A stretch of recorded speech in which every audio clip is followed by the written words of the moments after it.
RTI activist Balwinder Singh ने आज एक प्रेस कॉन्फ्रेंस की है। करोड़ों रुपए का स्कैम हुआ है, जिस स्कैम को आज उन्होंने उजागर किया है। और उजागर करने के बाद एक चीज सामने आ रही है कि आरटीआई एक्टिविस्ट बलविंदर सिंह की जान को खतरा है। पहले उन्हें खरीदने का प्रयास किया गया, देख, और बड़ी सारी एजेंसीज हैं जिनकी नॉलेज में ये सब कुछ रहता है। उन्होंने क्या एक्शन लिया और जब इन्होंने लेटर लिखा विभाग को, तो उसके बाद क्या कार्रवाई हुई, क्या कुछ है इस आरटीआई एक्टिविस्ट ने जो सामने लाया है, जान लेते हैं। धन्यवाद संसार जी। मुझे एक चीज बताइए कि ये आरटीआई आपने कब लगाई और जानकारी आपको कहाँ से मिली कि ये स्कैम चल रहा है और करोड़ों का स्कैम जम्मू कश्मीर में हो रहा है। संसार जी, ये मुझे 3 साल लगे ये डाटा इकट्ठा करने में। 2022 से शुरू किया क्योंकि जब मैं कहीं जाता हूँ, हॉस्पिटल में जाता हूँ, तो मेरा आता बिल लेके चेक करता हूँ अगर सरकार की, क्योंकि सबसे पहले प्रधानमंत्री जी की जो जन औषधि आई उसका मैंने बिल लेने शुरू किया और वाकई चेक किया, 100% बिल्कुल ठीक थे, अच्छी थी, मेडिसिन भी अच्छी थी। कोई एक टेस्ट उसका फेल हुआ, बाकी अच्छी मेडिसिन थी। मैं हर चीज़ को चेक जरूर करता हूँ क्योंकि वो गवर्नमेंट ऑफ इंडिया की थी। ये जो थी एक प्राइवेट फर्म थी, ये PSU है, HLL लाइफ केयर। तो PSU किसी प्राइवेट हाथों में दे दी गई। जब प्राइवेट हाथों में दे दी गई तो वो जब प्राइवेट प्लेयर्स बीच में आए थे तो उनका अपना पर्सन ट्रस्ट हो जाता है। जब इसकी शुरुआत की गई तो ये कह के की गई भाई ये अपना वेयर हाउस बनाएंगे, ये डायरेक्ट मैन्युफैक्चरर से परचेज करेंगे। मैन्युफैक्चरर से जब कोई परचेज करेगा तो डेफिनेटली वो रेट कॉन्ट्रैक्ट करेंगे 2-2 साल के लिए या साल के लिए, उसके बाद एक्सटेंड होता जाएगा। उन्होंने रेट कॉन्ट्रैक्ट किए तो उन्होंने कहा था वो रेट कॉन्ट्रैक्ट के ऊपर जो रेट होंगे उसके ऊपर 5% या 7% चार्ज करके सारी सप्लाई देंगे, और आम पेशेंट्स के लिए भी होगी और हॉस्पिटल सप्लाई के लिए होगी। लेकिन हकीकत में ऐसा नहीं हुआ, ना कहीं वेयर हाउस खुला, अगर खुला भी तो वो ड्रग इंस्पेक्टर के घरों में ही कहीं खुल गया। जिन ड्रग इंस्पेक्टर ने इनके रेट चेक करने थे, कुछ देखना था, उन ड्रग इंस्पेक्टर्स के घरों में ही उन्होंने अपने स्टोर किराए पे इनको दे दिया। बाकी कहीं पर वो वेयर हाउस नहीं खुला, भाई जहाँ हरियाणा में खुलता, जहाँ से पंजाब को सप्लाई होती, हरियाणा को होती, शिमला को, हिमाचल को होती है, जम्मू कश्मीर को होती है, ऐसा नहीं हुआ। जम्मू में इन्होंने कोई सिलेक्टिव वेंडर रख दिया, शिवानी रख दिया, नारंग रख दिया, एडविट रख दिया, कुछ 2-3 लोकल सिलेक्टिव रख लिए। अब जो ये MOU साइन हुआ, सबसे पहले तो मैं इस MOU का, जो हमारे अटल डुल्लू जी हैं, बड़े रिस्पेक्टेबल हैं, बड़े ही अच्छे इंसान हैं, बड़े काबिल इंसान हैं। उस वक्त वो फाइनेंशियल कमिश्नर थे और एडिशनल चीफ सेक्रेटरी भी थे। 2019 में जब पहला कॉन्ट्रैक्ट हुआ, उनसे 2-4 सवाल जरूर पूछता हूँ। क्या अटल डुल्लू जी, क्या प्राइवेटली अगर हम अपने घर के लिए कोई काम करें, कोई ऐसी स्कीम करें, अपने बिजनेस के लिए करें, क्या ऐसा एग्रीमेंट साइन करेंगे जिस एग्रीमेंट में कुछ भी नहीं है, सिर्फ ये लिखा है कि जेनरिक ड्रग सप्लाई किए जाएंगे अफोर्डेबल प्राइसेस पे? क्या जो चीजें एग्जैक्ट थी वो उसमें छुपाई क्यों गई? क्या इसमें यह लिखा जाना जरूरी नहीं था भाई रेट कॉन्ट्रैक्ट की कॉपी हर हॉस्पिटल में दी जाएगी? क्या यह लिखना जरूरी नहीं था भाई जो बिलिंग होगी वो रेट कॉन्ट्रैक्ट के मुताबिक होगी? वो आपने इसमें जिक्र क्यों नहीं किया? किसी भी हॉस्पिटल में आज तक रेट कॉन्ट्रैक्ट की कॉपी, संसार जी मैं आज भी कहूंगा, आप अभी फोन उठा के जाइए, GMC चले जाइए, SMGS चले जाइए, कैंसर हॉस्पिटल चले जाइए, रेहाना जी हैं सुपर स्पेशलिस्ट चले जाइए, उनको पूछिए किसी के पास क्या ये रेट कॉन्ट्रैक्ट की कॉपी है? जो मेरे पास है, ये 1200 पेज की मेरे पास है, मैंने कहीं आउट ऑफ स्टेट मंगवाई है मेरे पास, तो जिस सोर्स से आई होगी मैं समझता हूं उसको भी उसकी बड़ी हरासमेंट होगी। ये आई, इसके ऊपर लिखा हुआ है कॉन्फिडेंशियल, रेट लिस्ट कॉन्फिडेंशियल कैसी होगी?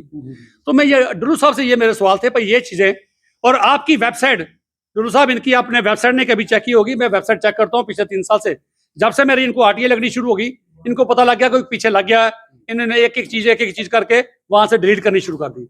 ये लिखा हुआ है कि 6000 करोड़ की सेल हुई, 3000 करोड़ लोगों का बच गया। ये कोई समझाएगा मैं ड्रग इंस्पेक्टर को, चीफ ड्रग्स जो हमारे ड्रग से 6000 करोड़ कैसे बच गया?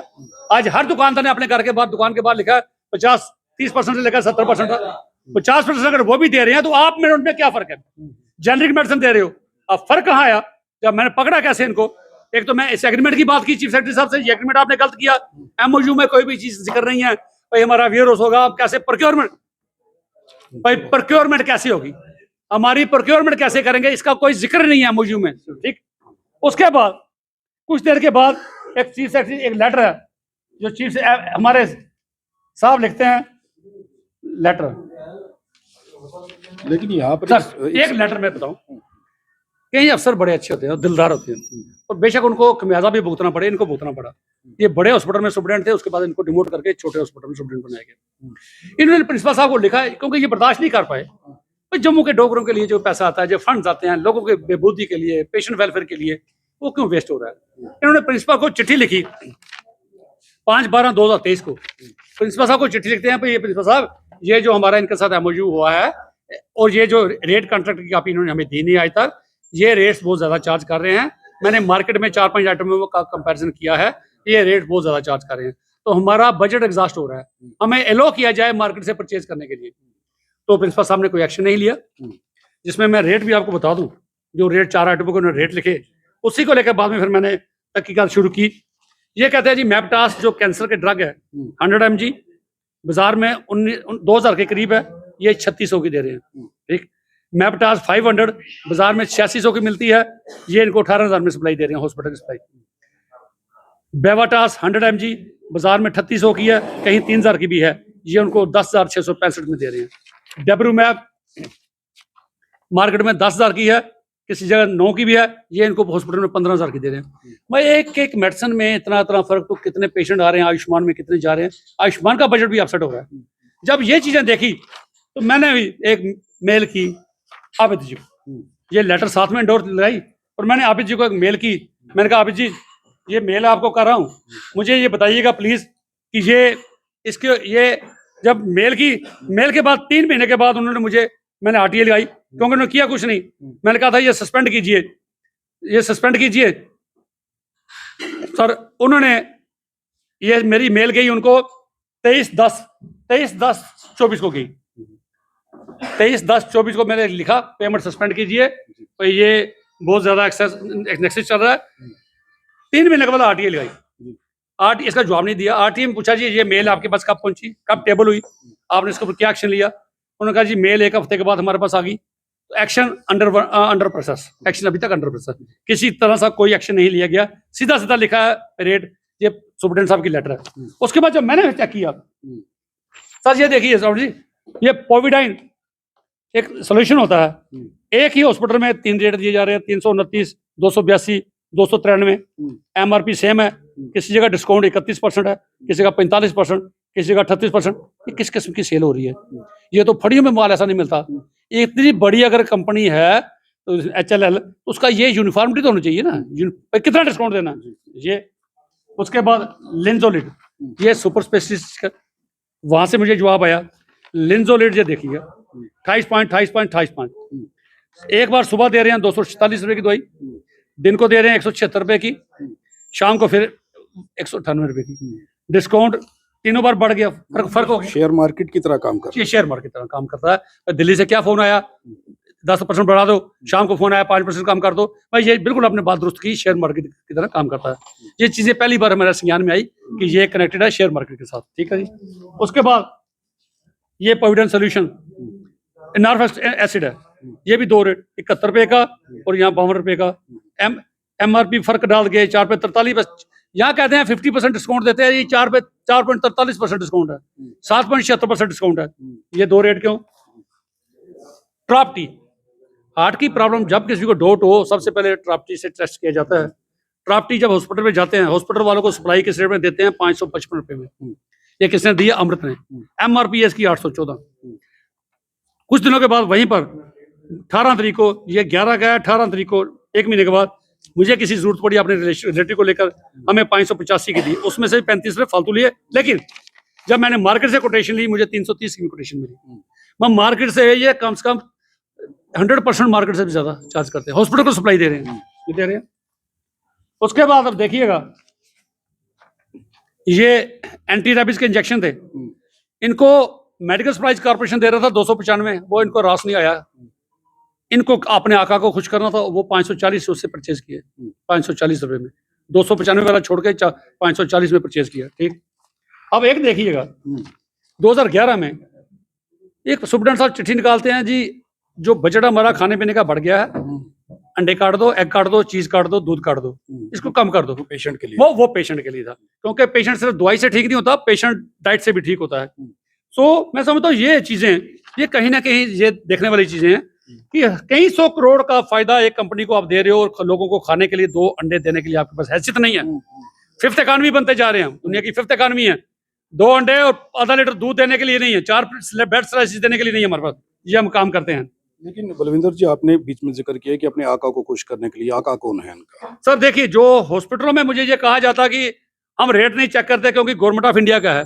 पर ये गवर्नमेंट ऑफ इंडिया का है ही नहीं है, उनके अंडर चलता है। कईयों का कहना जी पार्टी प्रेसिडेंट इसके पीछे थे, मैं नहीं माना।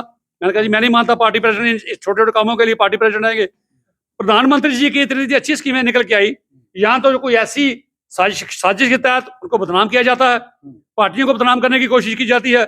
मैं तो यही कहूंगा, और मगर ऐसा नहीं है, मैं पार्टियों को भी कहूंगा अगर ऐसा नहीं है, ये गलत कह रहे हैं, तो आपको भी चाहिए आगे आके इसके खिलाफ सख्त से सख्त एक्शन ले। डॉक्यूमेंट्स मैं आपको दे रहा हूँ, क्योंकि मैं पॉलिटिकली नहीं हूँ कि मैं कहूँ जी बीजेपी के ये खा गए वो खा गए, नहीं, मैं एज एन एक्टिविस्ट हूँ। तो एक दो तीन आइटमों का ये फर्क आपको बता दूं। मेडिकल सप्लाईज कारपोरेशन, इसके बाद राजस्थान मेडिकल सर्विसेज कारपोरेशन बनी, बड़ा अच्छा काम कर रही है। जब जन औषधि हमारे पास आइटम में है, मेडिकल सप्लाईज कारपोरेशन है, तो ये अमृत फार्मेसी लाने की जरूरत क्यों पड़ी? सुनो, फायदा किसे देना है? ड्रिप सेट 9 रुपए 74 पैसे का है, जन औषधि में 14 रुपए का है, ये 26 रुपए का दे रहे हैं। एक ही आइटम में एक ही ऑर्डर एक दिन का 8 लाख 26 लाख का फर्क है, साल पूरे का कम से कम 50 लाख का फर्क पड़ता है, क्योंकि ये बहुत ज्यादा लगता है। उसके बाद सेफोरोक्सिम इंजेक्शन है, मेडिकल सप्लाईज कारपोरेशन 26 रुपए 60 पैसे का, जन औषधि 65 रुपए का, अमृत 197 रुपए का, 12,80,000 का एक बिल में। सिर्फ एक बिल की बात कर रहा हूँ, ऐसे कई 100 बिल आए। 1.17 करोड़ रुपया, क्योंकि ये हॉस्पिटल में बहुत ज्यादा लगता है, फाइल्स बहुत ज्यादा लगती हैं। एनुम 1,70,00,000। कोविडाइन ये अमृत 368 रुपए दे रही है, जन औषधि में 135 है, मेडिकल सप्लाईज कारपोरेशन 110 रुपए, मतलब 200 रुपए एक आइटम का फर्क है। 12,99,000 इसमें घटा है, 9 लाख रुपए एनुअल इसमें घटा। अगर ये देखो तो 100 करोड़ के घाटे एक ही हॉस्पिटल के हैं। ये मैं सिर्फ मेडिकल कॉलेज की ही ऑर्डर की बात करता हूँ, ऐसे 26 दुकानें जम्मू में खुली हैं। सो मैं जैसे शुरू में आपने कहा आपकी जान को खतरा हो सकता है, मुझे उस पे आएंगे, आपकी उस मुद्दे पे भी आएंगे। आप बता रहे हैं कि ये एक दिन का है, इतनी सारी एजेंसियां हैं, वो एजेंसियां क्या कर रही हैं? उनकी नाक के नीचे ये सब हो रहा है, वो इन्हें क्यों नहीं पकड़ पा रही? वो इनके ऊपर एक्शन क्यों नहीं कर पा रही? सरकार के जो दाएं बाएं काम करने वाली एजेंसियां हैं, या सरकार के जो नाक है, कान है, आंखें हैं, वो क्या कर रही हैं? साथ जी फिर वही किसी का अदीब का शायर वही आता है, कुछ तो मजबूरियां रही होंगी, वरना यूं ही कोई बेवफा नहीं होता। अगर मेरे जैसा एक लेमैन ये चीज़ों को निकाल के लिया है, इसलिए नहीं कि मेरा कोई पर्सनल वेंडाटा किसी के खिलाफ है, इसलिए कि पब्लिक के साथ गलत हो रहा है, जम्मू के डुगर वासियों के साथ गलत हो रहा है, गरीब पेशेंट्स के साथ गलत हो रहा है, उनको डाइट नहीं दी जा रही, लेकिन इस एजेंसी को पैसा दान मारा लुटाया जा रहा है। सो ये चीज़ें एजेंसियों ने क्यों नहीं देखा, या अब एजेंसियों से बेहतर समझ पूछ सकते हैं क्यों नहीं देखा उन्होंने। मैंने निकाला है, जैसे आपने पहले भी कहा कि जान को खतरा हो सकता है, डेफिनेटली इन चीज़ों से, क्योंकि माफिया है। मुझे ऑफर भी की गई, पैसे की ऑफर की गई, इनडायरेक्टली आए आप बात कराते हैं, आपकी डील करवाते हैं। तो बाकी जान जिस दिन जाना है वो तो जाना है, उस चीज़ की डर करके अगर इन चीज़ों में डर के बैठ जाए तो फिर ये आरटीए का काम कोई भी नहीं करेगा। तो ये चीज़ें मेरा शौक है, मेरा मिशन है, मैं पिछले 15 साल से करता आया हूँ और इन फ्यूचर भी करता आऊँगा। डर किसी चीज़ का नहीं है, लेकिन ये उमर साहब को जरूर कहूँगा, सकीना जी को कहूँगा कि मेरी जान को खतरा हो सकता है। ये अब आपने देखना है कि आप क्या सोचेंगे, इसका आपने क्या करना है। आपको कितना ऑफर किया गया इनकी ओर से? देखिए मुझे 20-20 लाख, पहले 10 लाख से शुरू, 15 लाख, 20 लाख, 25 लाख तक इंटरेक्ट ऑफरें मुझे आई। इन चीजों को, इस स्कैम को रोकना जरूरी नहीं समझा उन लोगों ने, आपको खरीदने का प्रयास कर लिया गया। देखो मुझे तो रोकने की सरकार ने कोशिश नहीं की ना, मुझे तो कोशिश की गई जो ड्रग माफिया था, जो स्कैम है, जो इस स्कैम को सरकार ने नहीं रोका, लेकिन जो लोग इन्वॉल्व इस ड्रग्स में इन्वॉल्व हैं, इस ड्रग के धंधे में इन्वॉल्व हैं, उनकी तरफ से ऑफरें मुझे इंटरेक्टली आई। कई मेरे दोस्त यार आए, छोड़ यार तेरी बात कर देते हैं, बोल कितना, ऐसे कर देते हैं, 10 करते हैं, 20 करते हैं, 25, और अपने मुंह से बोल क्या, मैं का सवाल नहीं पता होता। ये पब्लिक की चीजें ही मैं करता है, मेरी 7 पिटीशन कोर्ट में चल रही हैं, और मैं आपके माध्यम से भी बात कहूंगा कि हमारे जम्मू के डोगरे हित की बात करते हैं, हमारे बहुत से अच्छे काबिल एडवोकेट्स बैठे हैं, आइए ना आगे आइए। 7 पिटीशन मेरी चल रही हैं, शेख शकील साहब ने मेरी पिटीशन चला रहे हैं, सुनील सेठ साहब ने मेरी पहले पिटीशन चलाई। मुझे शौक है ये चीजें करने का, पब्लिक वेलफेयर के लिए, कोई भी पर्सनल इशू कोई मेरा कभी नहीं होगा। तो ये पब्लिक से जुड़ा हुआ, गरीब पेशेंट्स के जुड़ा हुआ ये इशू है, तो मैं उन एडवोकेट साहबान को कहता हूँ, मैं आपको ऑफर देता हूँ, आइए वॉलंटरली आइए, डाटा मैं देता हूँ, पीएल फाइल कीजिए कोर्ट में। तो मैं देखता हूँ आप कितना दर्द रखते हो जम्मू के लोगों का। आप डोगरा होने के नाते जब क्लेम तो करते हो, डोगरे के प्रति आपकी कितनी श्रद्धा, आप क्या चाहते हो कि जो दूध बंद कर दिया, अंडे बंद कर दिए, ये चीजें बंद कर दी, आप में कितना दर्द है डोगरों के लिए। आइए, मैं ओपन आपको कहता हूँ, मुझे कांटेक्ट कीजिए, आइए 2-3-4 बैटरी ऑफ लायर्स आए आगे, ताकि 10 एडवोकेट्स खड़े हों इस चीज को लेकर, ये किताबें उठा के जाएं कोर्ट में, भाई माय लॉर्ड ये गलत हो रहा है, इस चीज को रोका जाए, ये चीजें हो। अच्छा लगेगा मुझे कि वो भी लोग आगे आए। भगत सिंह एक ही क्यों हो, हर के घर में भगत सिंह क्यों ना पैदा हो, आए ना वो भी निकले आगे आए। अगर चाहते हैं डोगरे हैं, डोगरा तो उनका करना चाहते हो तो आगे आए, मैं उनको ऑफर देता हूँ। मिला के कितने का स्कैम है ये, कितने का हुआ? सर ये क्योंकि मुझे पूरा जवाब किसी भी हॉस्पिटल से नहीं मिला जब तक पूरा। लेकिन मैं कहूँ कहीं 100 करोड़ का स्कैम है, कहीं 100 करोड़ का स्कैम है।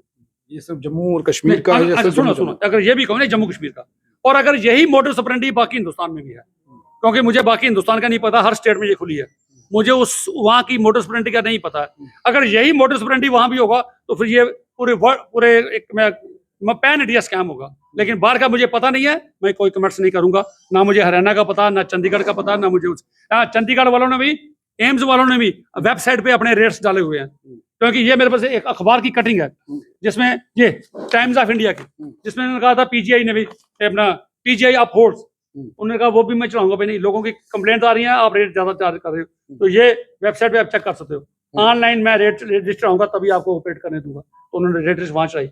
जम्मू कश्मीर में रेट लिस्ट क्यों ना चढ़े, पूरे हिंदुस्तान में रेट लिस्ट क्यों ना चढ़े, स्टेट वाइज रेट लिस्ट क्यों ना चढ़े, डिस्काउंट क्यों ना चढ़े, यूनिफॉर्मिटी क्यों ना हो, कभी 5% डिस्काउंट, कभी 50%, कभी 10%, ये खत्म होना चाहिए। पहले तो इनकी जरूरत नहीं है। हम जेके मेडिकल सप्लाईज कॉर्पोरेशन को मजबूत करो। जन औषधि प्रधानमंत्री जी का one of the best scheme है, और प्रधानमंत्री जी को एक चीज और की मुबारक, जो आपने आयुष्मान की स्कीम की है, जम्मू वासियों के लिए बहुत बड़ा वरदान साबित हुआ। लेकिन उसमें भी कहीं ना कहीं घोटाला क्या है, यही जो बिल जा रहे हैं ये इस आइटम्स आयुष्मान में जा रही हैं। इतना थ्रू अगर जेके मेडिकल सप्लाईज कॉर्पोरेशन थ्रू जाएगा, आपका आयुष्मान का बजट भी कम आ जाएगा। तो ये चीजें प्रधानमंत्री की स्कीमों को कामयाब करने के लिए ये चीजें जरूरी हैं। नहीं तो मैं समझता हूँ उनकी स्कीमों को भी या सैबोटाज करने के लिए, उनको बदनाम करने के लिए कुछ लोग ऐसी साजिशें बीच में कर रहे हैं। ये मिडलमैन कौन है, ये लोग सामने आने चाहिए। जी बहुत बहुत धन्यवाद हमारे साथ बात करने के लिए। सरकारी एजेंसियां जिनकी इस स्कैम के ऊपर नजर होनी चाहिए थी, जिन एजेंसियों ने इसे पकड़ना चाहिए था, वो नहीं पकड़ पाई, लेकिन आरटीआई एक्टिविस्ट ने इसका खुलासा कर दिया है। और